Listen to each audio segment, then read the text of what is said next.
At this time, it's my pleasure to yield the balance of our time to the gentleman from South Carolina, the chairman of the Immigration and Border Security Subcommittee, Mr. Gowdy, to close our debate.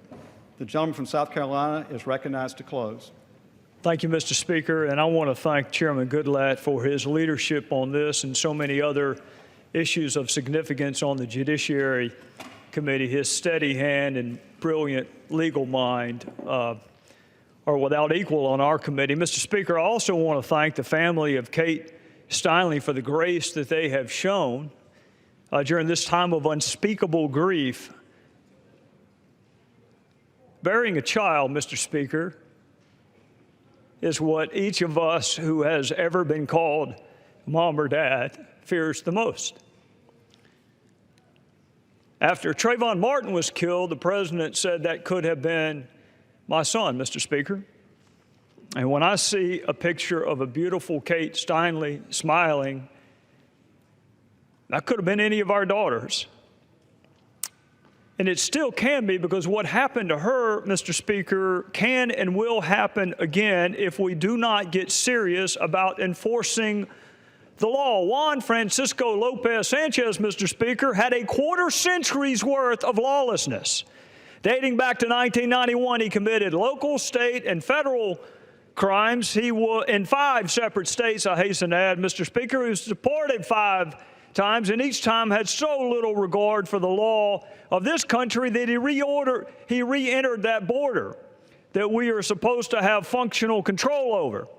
His procedural history, Mr. Speaker, is every bit as disturbing. In May of 2011, this defendant was convicted and sentenced to 46 months imprisonment for illegal re-entry again. At the conclusion of that sentence, he was released from the Bureau of Prisons to a known sanctuary jurisdiction for the ostensible prosecution of an old drug case. Now, of course, Mr. Speaker, San Francisco did not prosecute that old drug case. They dismissed it, which surprises exactly no one. And then they released this defendant. They did not return him to the Bureau of Prisons. They did not return him to federal probation. They did not honor the detainer that had been placed by ICE. They released him, who was not supposed to be in the country in the first place, with this horrific criminal history. They released him so he would be free to walk around and shoot someone's daughter, which is exactly what he did. And, Mr. Speaker, we are given a litany of excuses. I've heard them this morning, Mr. Speaker, for policies like this. We're told that we need policies like the one in San Francisco so people will cooperate with law enforcement. I want you, Mr. Speaker, to consider just how utterly illogical that comment is. We need to release known criminals back into society so society will help us catch known criminals. How absurd is that?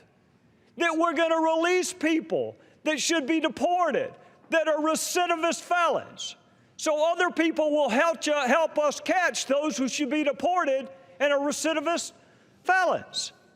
For almost 5 years, Mr. Speaker, I have worked alongside Chairman Goodlatte, and I have heard a litany of phrases with almost catatonic frequency, as if repeating something enough will make it true. Phrases, Mr. Speaker, like functional control over the border, but I've yet to hear how somebody can re-enter 5 times if you have functional control over the border. I've heard we need citizenship for 11 million undocumented aspiring Americans, as if 11 million of any category can pass a background check. I've heard arguments against empowering state and local law enforcement to assist in the enforcement of our immigration laws, Mr. Chairman. Now stop and think. We trust them to do murder cases, sex assault cases, kidnapping cases, narcotics trafficking. You even trust them to provide security, Mr. Speaker, at their own functions back in the district. But when it comes to immigration law, oh no. No, sir, we don't trust you to enforce immigration law. Everything else, including our own security, both here in Washington and back in the district. But God forbid we trust state and local cops to help us with immigration law. The president says we need immigration reform, so folks will, to use his words, Mr. Chairman, come forward, get on the books, get right with the law. And I want you to ask yourself, what in Mr. Lopez Sanchez's background makes you think he would ever come forward? And why in the hell does he need to be on the books? He's in the Bureau of Prison. You don't need him on the books. He's in the Bureau of Prisons. And you had him, and you let him go. Which brings me to my favorite phrase, Mr. Speaker. Sanctuary cities. It has almost a utopian sound to it, doesn't it? Well, as the Speaker knows, the definition of sanctuary is a place of refuge or safety. And my question for folks in San Francisco and my colleagues who support this policy is a refuge for whom? A sanctuary for whom? A refuge for Kate Steinle? A sanctuary for Kate Steinle?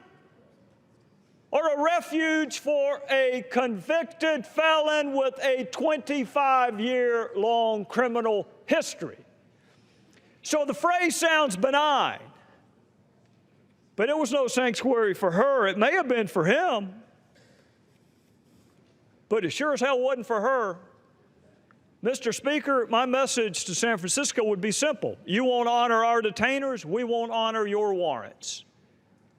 If detainers are too much trouble for you to handle, perhaps federal money will be too much trouble for you to handle too. If you can't honor our detainers, you're not going to get any more money. The gentleman's time has expired. All time